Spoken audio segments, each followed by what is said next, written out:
Hey guys, welcome back to my kitchen. As you can see, I'm blending my pepper. I use habanero bell pepper.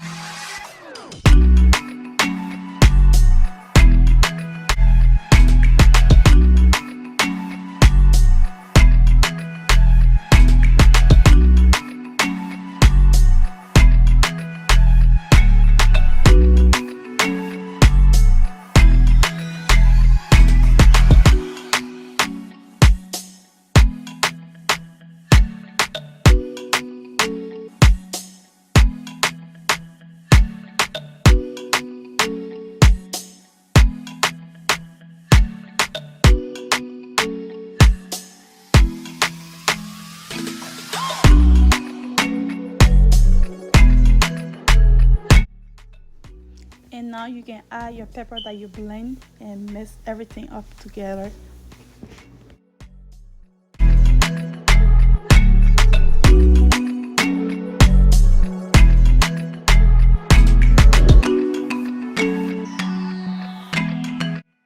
And I will be using the braised pound cream.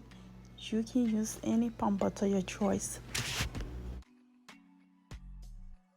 And when you boil your palm butter for 10 minutes, it should look like this.